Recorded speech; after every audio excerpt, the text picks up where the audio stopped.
Hey guys, how you doing? Hope all is well. Today I want to make a video about a few things that a couple of my friends and I've heard on Facebook discussing. So I wanted to title this video "From Jerusalem to Rome." Yeshua, the Jewish people, Christianity, and divine providence. These are all the topics. So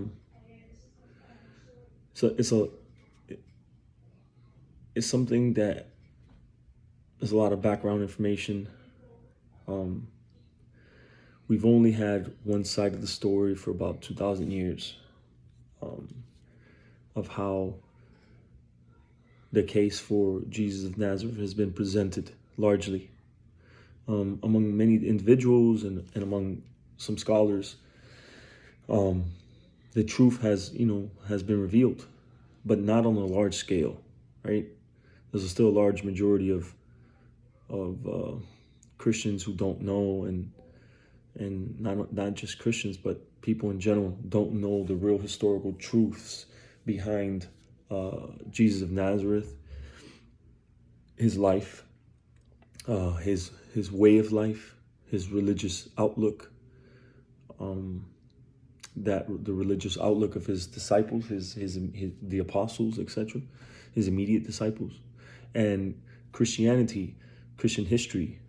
The majority of people in the pews in the church don't know these things.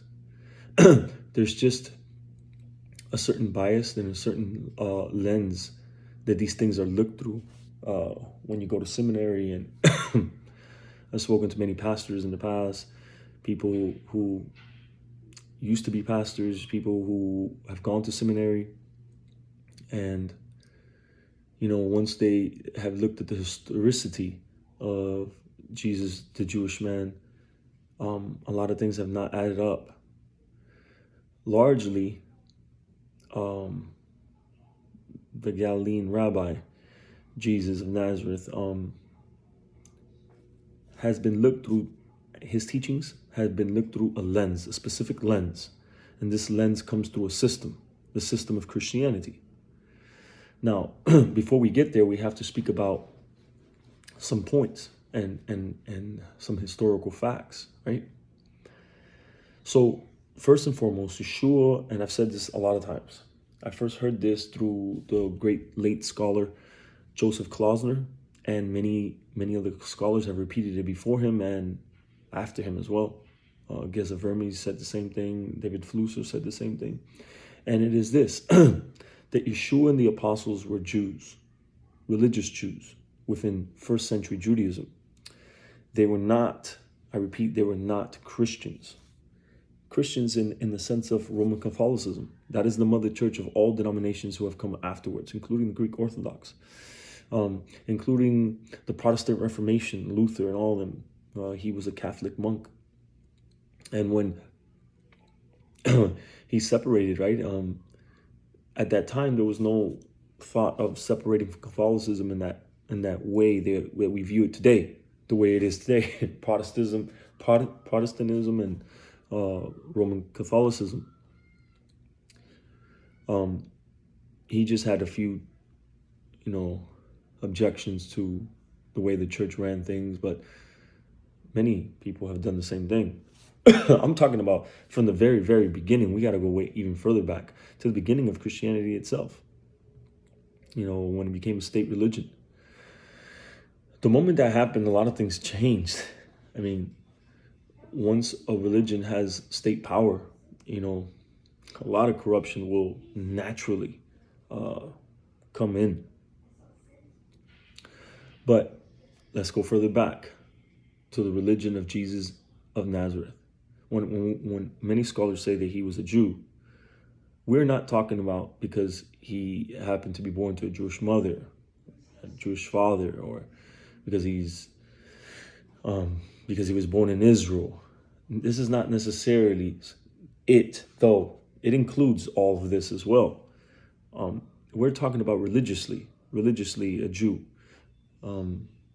who practiced Judaism, who was observant of the Torah and its laws and the covenant, just like his ancestors, like Moses, like Abraham, David, King David, and Solomon, and all the other Israelites, right? The Judaism of the first century. This is verified through many sources, Josephus, many sources. Even the church fathers acknowledge that the first disciples, immediate disciples of the apostles, etc., these were all Jews within Judaism, and they had everything in common with the Jewish community except the fact that they believed that Jesus was the Messiah. But in all other matters, they were in accord, meaning they were observant of the laws of Moses, the Torah. They ate kosher. They ate different than non-Jews. They ate different than the Gentiles. They kept Shabbat religiously. No ifs, ands, or buts, right? These things are different than what we find in Christianity. Christianity very early lost its way. How? In the very beginning, even before Jesus came on the map, there were many non-Jews who were being converted to Judaism in that first century, especially a large part of the Roman Empire that was situated around Israel in that area. It's discussed by scholars that many of them were conversion by large numbers to Judaism. Because, I mean, this is the beautiful light that's found in the Torah, in the Bible, right? It is attract many souls to this light, as it should. This is the natural progression. And I'm not talking about that it should be the natural progression for every non-Jew to convert. That's not what I'm saying. And Judaism, the Torah has its ways where a person can convert and become a ger tzedek, which means a convert. You'll be a full-fledged Jew. And it also has a way that the non-Jew can stay a non-Jew and still practice the Torah as it applies to him, right? Now, this is where things get a little bit tricky. This is where there's other parts to this conversation today that must be addressed. And I'm not trying to convince anyone. From my studies, I've been in this walk, in this path now for about 15 years, 16 years. And I've studied a lot, researched a lot, done my homework. I don't claim to know it all, but I stand on the shoulders of many great scholars, teachers, rabbis that I've been close to, some who I don't even know, but I've read their works, studied their works, still study their works. I consider myself a student, a serious student. What I mean to say that very early on, and even when we get to the time of Jesus, and immediately after his death, many non-Jews began also to become part of this movement, showing allegiance to Jesus as Messiah, even after his death. Something happened there, right? There was some type of something happened there. And so there's droves of non-Jews coming in, and the apostles, there's only one that went out to the non-Jews in order to shed the light and bring many of them in. Why? Because according to the apostles, Jesus is the Messiah. And though according to the gospel narratives, God took him up to heaven, and he would surely come back to set the kingdom up, or however that would be. So in the eyes of the apostles, that would probably happen in their lifetime. And so they began to spread the news, especially Paul, who was his mission was to do that. He was a religious Jew who began to teach non-Jews the good tidings, meaning the light of the light of God, which is his wisdom and will, which is the Bible, teaching them about fundamentals of the Torah that the Jews have always known about, the Messiah King, about the redemption, right, about the resurrection of the dead. Some of these concepts were not known among non-Jews, especially at that time, We had the non-Jews at that time, the Greco-Roman world. Alexander the Great had conquered the world, I think 300, 400 years before that. And his empire was worldwide, right, at the time. And he spread Greco-Roman philosophy and the language throughout the entire world, so much so that the Romans, when they came in, their language was Greek. This was the language of the time, much like English is today. And so the Greco-Romans, the religious outlook was a pantheon of gods, like Greek mythology. And so this was their religious outlook. I mean, culturally, we know from scholars as well that the non-Jewish world was pretty much like a survival of the fittest. The strongest survives, the strongest rule type of thing. And so nations rise, nations fall, etc. I'm not saying that all non-Jews and Gentiles were barbarians, like evil people, but it is known, and I've read books where the moment Christianity came on the scene, there's a lot of things that got better because of the teachings of the Bible, because of the ethics, because of the morals of the Bible. I've touched on this subject before. So it greatly impacted the world for the better. Though I'm not miscounting. I'm not saying that there's not a lot of bad that came into it. That's something that it's not due to faith. It's not due to the Bible. That's due to man. Man has these inclinations within himself. He has good inclinations and bad inclinations. Without being harnessed under the will of God, he can easily be manipulated and controlled by his evil instincts, right? And I mean, if you read the letters of Paul, the outlook of Jews as they were the first ones to have a covenant with God, the revelation of God, and God has used them largely to impact the world, right, through the Torah. The Gentile world has really not harnessed this phenomenon that's inside every man, right? The good and the evil inclinations, because one can only do that through submitting himself completely to God and His will, His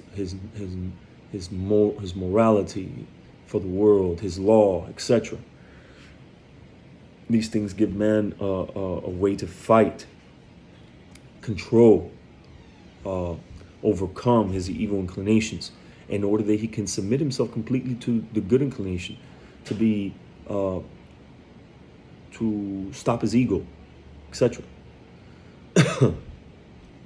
So you read the letters of Paul, and Paul has this outlook that the non-Jewish world has largely been without God. You know, they have a pantheon of gods and believe in the forces and believe in fate. Put themselves under the influences of the stars, etc. But they largely have not known the one true God. The explosion of the God of Israel, the Creator, the one true God, amongst the nations happened during this time, during the Roman exile, after the destruction of the temple. And when you think about how this happened, largely due to Christianity, it's fascinating. It's pretty incredible, because we're talking about, if we listen to scholarship, yes, after the destruction of the temple, the apostles, I mean, they were killed off pretty quickly. They died pretty quickly. And even Paul, he was beheaded at Rome. He had his work cut out for him, because it's him, maybe a few of the disciples that he had, and they're trying to go to all these different communities around the world at that time, and going to these different communities to teach them. Now, it's hard enough for Christians to continue to learn the truths about Jesus of Nazareth, him being a Jew, etc., right? Because you're still kind of in the same world, right? Because the Christianity is largely based on the Hebrew Bible. And the other part that it's based on, the New Testament, is a Jew who his entire worldview is based on the Hebrew Bible, right? The Torah. So it's pretty easy. It can be easy, it's not necessarily easy, but it can be easier for a person in this circle to learn these truths, to come adjusted to these truths. I did. Many other people have done the same thing, become accustomed to these truths, implement them in their life, and etc. But imagine coming from a totally different religion, a totally different outlook, cultural outlook, because people's religious outlook were largely based on culture, etc. So if you have, let's say you have a person who's a complete pagan, right? Pagan is a technical term of that time. Believed in the gods, in the myriad of the gods, etc. And now you come and you give him this. Back then there was no Bibles, but you begin to teach him this philosophy, this belief, this faith in one true God, and you have these commandments, and you have this law, this morality. Some things can be universal, but there's a lot of things that are going to be kind of new, and it's going to be hard to adjust, especially if you lived your entire life according to your religious outlook, whatever that was. Imagine teaching these norms to someone new. I mean, this would not take months. This can take years, right? To adjust, begin to learn, be educated therein, in order to, not make some big mistakes, because there's a lot of mistakes that can be done. A lot of the non-Jews were already accustomed to idolatrous practices that the Torah prohibits. So to come accustomed to these things could take a long time. So that's when I say that Paul had his hands tied up. It was like he was not going to be able to overcome that. How was he going to be able to educate all these non-Jews by himself? I mean, with a few other, let's say he had 10, let's say he had 20, it doesn't matter. He still was, he had a lot of work to do. I mean, people give Paul a pretty hard time, but we don't understand the norms, and we don't understand the situation, the context of that time. That job was not easy. Even if all the apostles began to teach non-Jews, which I don't think so. History tells us something different. The rest of the apostle kind of stayed within the Jewish community and did their outreach in that way. They continued to believe, very much like Breslovers, are connected to Rabbi Nachman. They continued to be connected to Yeshua of Nazareth. But in every way, they were still Jews religiously. They still kept the Torah, they kept the laws, they were doing their part of the covenant. But with the non-Jews, it was difficult. And so what happened, and very, very quickly after Paul was killed off, is that new leadership had to come in. A lot of times this leadership was not even Jewish. It was also non-Jew. It was also a Gentile leadership. And this began to be a problem, because very quickly also after the destruction of the temple, even the Jewish believers in Jesus came out of the synagogues for various reasons. Scholars have pointed to this. A lot of the traditional Jewish community didn't want nothing to do with believers in Jesus. And so it made it kind of difficult for the Jews themselves too, the Jewish believers. But very early, and we have sources on this, sources from the church fathers.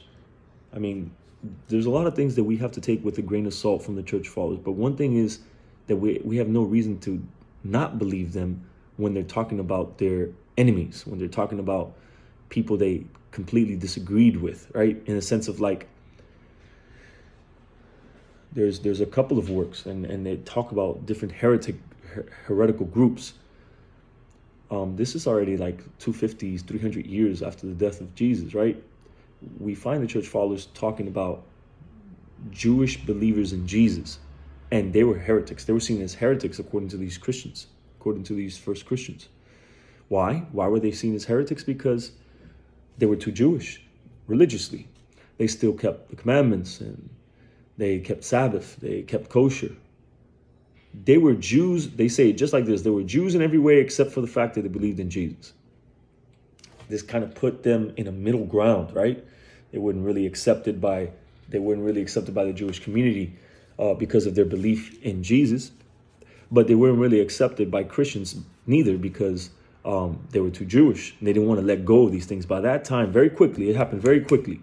An antagonism grew from among Jews to Gentiles, which Jews already had a lot of suspicions of non-Jews for various reasons. They've been persecuted by them. The Romans were very harsh. We know this. Read Josephus, read a lot of these different works, and were subjugated. And now these Romans all of a sudden they believe in Jesus, right? So there was a lot of suspicions there, and things didn't get easier. History tells us otherwise. So you have a lot of these non-Jews not correctly educated, not correctly taught, not directly by none of the apostles. I don't care what they say. We know that theologically there's a rift, there's a break. So we know that it doesn't mean that Christians are supposed to become just like Jews or observe the law just like Jews. I mean, Paul came out to teach something different. But Judaism has always taught that non-Jews do not need to become Jewish. There's norms in the Bible, and there's a covenant for non-Jews that they're supposed to uphold. And this is what Paul did. You read Acts 15. The apostles agreed upon this. This is something that was that the Jewish people knew about. There was also a choice that a non-Jew can convert and become fully fledged and connected to the Jewish people. But I think that the difficulty for Jews and for non-Jews at that time was, it's already difficult enough for a non-Jew to come from so far to draw close, right? Because we're supposed to be connected to the Jewish people. They're like our older brothers in the faith. They're also our teachers. They're the priest unto the nations, connecting us, right? And so you have to be connected to the one true God, who is known as the God of Israel. And you have to be connected to his will, which is the Torah, which is in the hands of the Jewish people, right? The tradition, how to interpret it, all these things, they know. So they have to come from this far to be connected. We're ought to be connected to the Jewish people in many ways. And then the Jewish people, a chosen people, right, to do this work. But then again, having so much suspicions about non-Jews and we've been in the synagogue or in the temple by ourselves for such a long time, though the mission of the non-Jews the mission of the Jews is to be a light unto the nations. In the same way, the Jewish people have forgotten that. Maybe because the exiles, all of the exiles, including this last one, have been so harsh upon the Jewish people that they have always been on the defensive, always had to worry about themselves and worry about their brothers because no one else would. Some of the most horrible atrocities in the world have been committed against Jews and other people as well. But right now we're talking about the Jewish people. Just think about the Holocaust, right? So they've always kind of been on the defensive when we're talking about non-Jews. So now you have these non-Jews coming to the synagogue, and if you've ever been to a synagogue, it's going to be a majority of Jews in there. If you come by yourself. But now think about a flood of non-Jews coming to the synagogue. I think about this today. I mean, I've gone to synagogue for about 15 years, different synagogues. And when I go, I'm usually probably the only non-Jew who's there. Think about one day just showing up to a synagogue and there's a majority of non-Jews who want to come and worship. Who want to come and worship the one God of Israel. They want to pray alongside the Jewish people, whatever. There's going to be a lot to handle there. It's already a whole lot to handle. Rabbis have to handle with the Jewish people and their own congregants and different synagogues. It's very difficult, right? all the different problems and issues, and now you have to take on so many other people. This is kind of the difficulty that was at hand at that time. And you have to inject into this equation the situation of being human, right? A rabbi is human, the congregants are human, and so you have the same issue every human has to deal with: good and bad inclinations, characteristic traits, whether you're a refined person or not. There could be a rabbi who's not refined, who doesn't have good midos, character traits, or he can't, or there can be a congregant who doesn't, or he does. But for the majority, people tend to be flawed and have a lot of, you're not perfect. So this is how difficult this subject can be. And so you have, and that's what was happening in the first century. A lot of scores of non-Jews who coming into the synagogue, Jews had no idea what to do with them. Just to make things, let's just be sure. I mean, this is how I interpret some of the stories we have. I could just imagine some of the Jews just saying that, man, I think it would just be a lot easier if they just would convert, then we wouldn't have to be so suspicious about them. Let them go through circumcision, and then they keep the whole Torah like Moses, just like us, and we don't have to worry about anything else. It was very difficult to have another people, non-Jews, worshiping along the Jewish people, and not have suspicions, and also maybe not even be prepared for them. Maybe the Jewish people, a large segment, were not prepared to have this, especially if you look at what was going on. Even these non-Jews that wanted to be connected to the Jewish people, they couldn't do nothing about Rome. Some of the Romans, they couldn't do nothing about Rome and the situation with Israel or with the Jewish people and how they were being, mistreated and persecuted and killed. So this topic is not easy. So back to our storyline here. A lot of the leaders of the Gentile communities after Paul died, they didn't have anyone else very, very much educated in Judaism and Torah, okay? Because Jesus and the apostles did not come to start a new religion. That happened way after. That happened at the hands of non-Jews, the Gentiles, these new Christians. They began a new religion, a new philosophy. Pretty early, if you read church literature, Christian literature, you can see in many of the councils, which, by the way, no Jew was ever invited. No religious Jew was ever invited to take notes, to learn from him and what was the norms of Jesus and the apostles. No, this was done totally by non-Jewish hands. But there were many kosher understandings by many Christians, non-Jewish Christians of the time, and we can see that by some of the councils. For example, one of the major fundamentals of the Torah is that God, the Creator, is invisible. He does not have a body. He does not. He's not physical. He cannot be affected by physicality in any way. We cannot apply anything physical to him because it creates. It could be finite, right?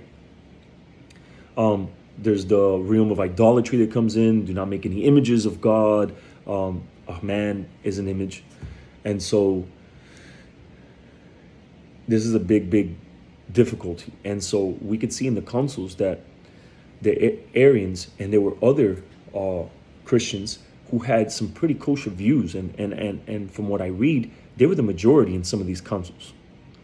But some of the new understandings about the Trinity and Jesus being God of gods, light of light, etc., being divine, was the other side of the coin. And after some time, it ended up winning in the councils. The beginning, at the moment it won, it began to snuff out any other point of view. The Arians began to be persecuted, and so these beliefs, under pain of death, began to lose its strength pretty quickly. And they went from being a majority to being a minority. Jesus was pretty much made God by court decision. And I know a lot of people be like, and they'll try to point to the New Testament to to be like, no, look, it's right there in the New Testament. No, like what I said earlier, you're looking at the New Testament through a Christian lens, a lens that has come snowball down to us and is huge now through the Christian system, through the Christian lens.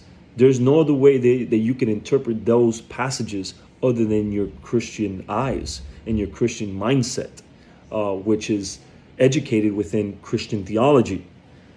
It would take a lot of unlearning and re-educating yourself within Torah Judaism, especially first century Judaism, in order to really grasp the context, the historical context and the religious context of Jesus and the apostles. So that's kind of what happened there. I mean, when you think about the Jewish views of Gentiles, it was something that you could see it in the New Testament, how Jesus refers to some of the non-Jews because of their pagan ways, because of their religious outlook. You know, Jesus can turn to a Phoenician woman and tell her, you know, it's not good for us to give, you know, the bread of the children to dogs. So he likened some non-Jews to dogs, and it's not. We don't want to. It is what it is, and you read the words of Paul in like Romans chapter 1, and he says, you know, the non-Jews were without God, without hope. You know, he labels so much of their sins. You know, so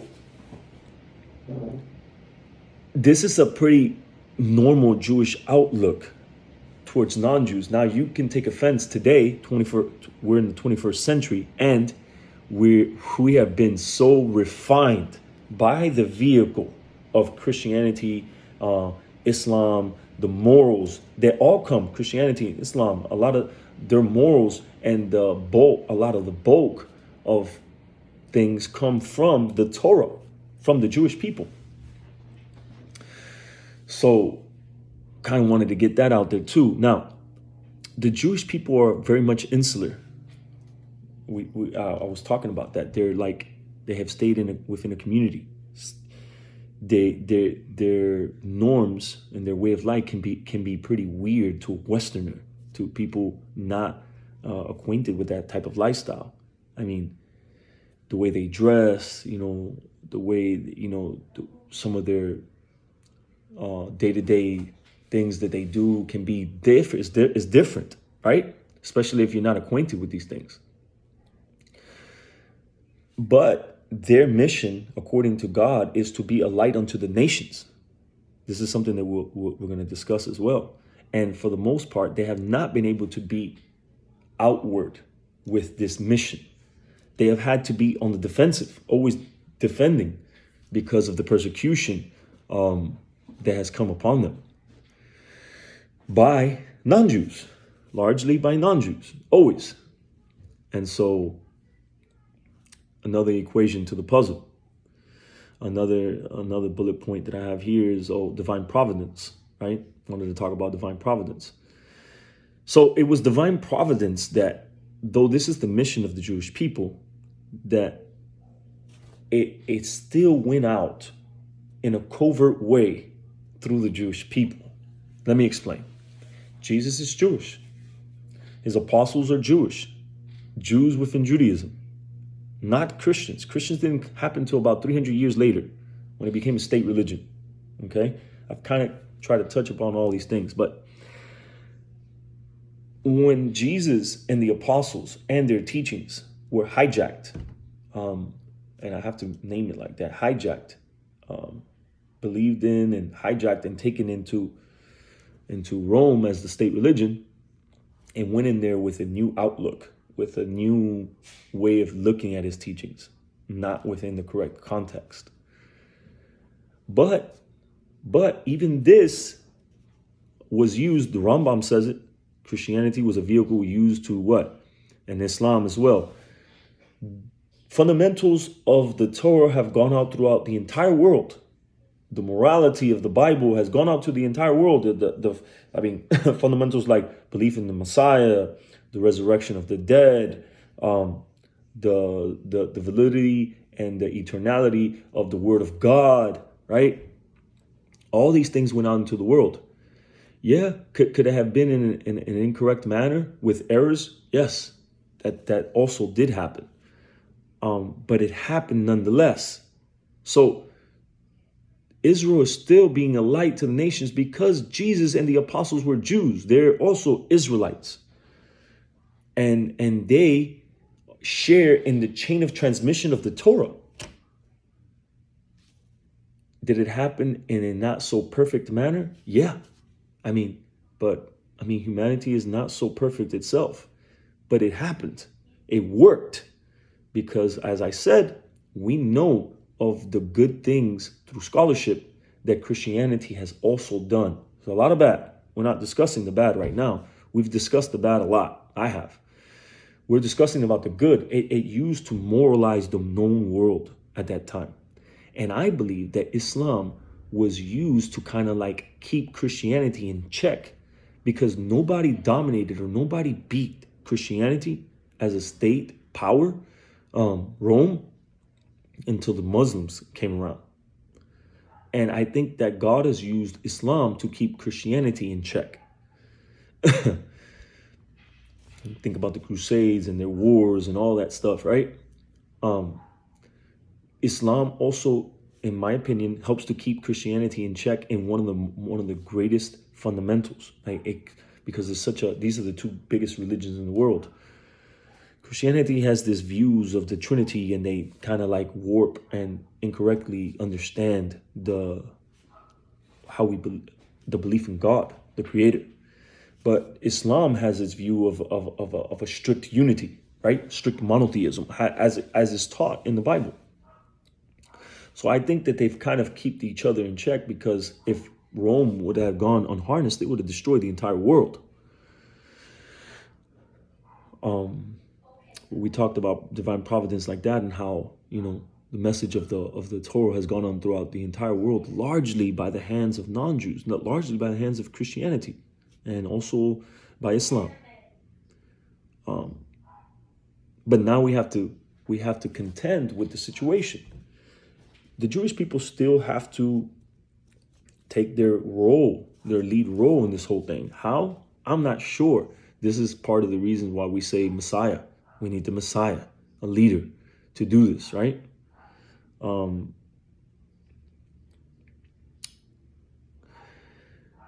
And this is not about to debate who's the Messiah or anything like that. I think some of it is fruitless. It is okay for a believer to believe in his rabbi or his teacher to be the Messiah. And if it helps you become a better person, and it helps you to connect to God better, helps you to understand his will better, that's a great thing. For people who believe in Yeshua as the Messiah, amazing. Rabbi Nachman. Rabbi Schneerson of Chabad Lubavitch, beautiful. Okay? Because ultimately, there can be candidates, and some candidate can be better than another. But until the mission is not completed, until the redemption is not here, then we will not really know who the Messiah is. I think it's more important that we focus, right, on doing the will of God, because this is ultimately what Jesus came to do. He wanted people to serve God in truth, to repent. Repent is to repent from doing wrong, turn back to God, and serve him in a correct manner. If we do that, then it'll be easy for us to see God's leader, and God sees God's leadership on the world, his kingdom. Jesus said that the kingdom of heaven is within you. And that it's not something coming from outer world in, but it's within us. If the kingdom of God is not first implanted in our hearts and in our minds, then there's by no way we can enter that physical kingdom when it appears, or if we make it appear. There's different soul faculties and a psychology to the soul, right? In Judaism, in the Torah Judaism, we talk about the 5 levels of the soul. The nefesh, ruach, the neshama, the chaya, and the Yechida. It said that this fifth level of the soul, the Yechida, is the level of the Messiah. And it is this soul that the person of the Messiah, this human being, who's a real human being, he's not a demigod, he's not God in the flesh. He's a human being who's very, very righteous, a very humble person, very much like Moses, a leader, a people's person, altruistic, no ego, right? He's about the people, he's about doing God's will. This person receives this level of the soul solely based on God's grace, his goodness, and also because of because of his deeds, because of his outlook on life, because of his wisdom of God. But every human being also has these 5 faculties to the soul. We should be more concerned and care about reaching our soul levels to become a better person, and even this spark of the Messiah which is within us. If we were to harness or tap into this level, we can make the world around us better. And I think this is the mission of every human being. If we were all to be doing what we're supposed to do, treating people better, being more long-suffering, forgiving, trying to be better people, working on our character traits, working on serving God, being about people, etc., then we will make the world around us that much more like the kingdom, right? I mean, Jesus talked about that himself. He said, if you've done anything to one of these little ones, it's like if you've done it to him, like if you're, serving, if you're shed your allegiance to him, right? The light within a righteous man, within a tzaddik, Jesus included, that light within him is not something that like Superman. It's not because he's Superman, but it is because he has been able to implement the will of God within himself, worked on himself, and that light has shined out forward. And it affects people.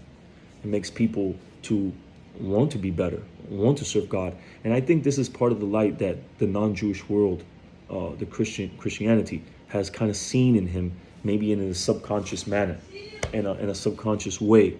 It has affected them and wanting to be better, because I know many good Christians. Theologically, we understand there's a lot of errors, right? But there's a lot of good Christians in the world. There's a lot of good Muslims in the world. We should be focusing on that, trying to tap into that soul spark in ourselves to try to make a better world. And when the Messiah appears, God will help him to overcome, to make it clear to everyone that this is his servant and that this is the leadership that we should follow. So I hope that some of this stuff kind of helps clear some of the things up. It's pretty long, but yeah, blessings, folks. Peace.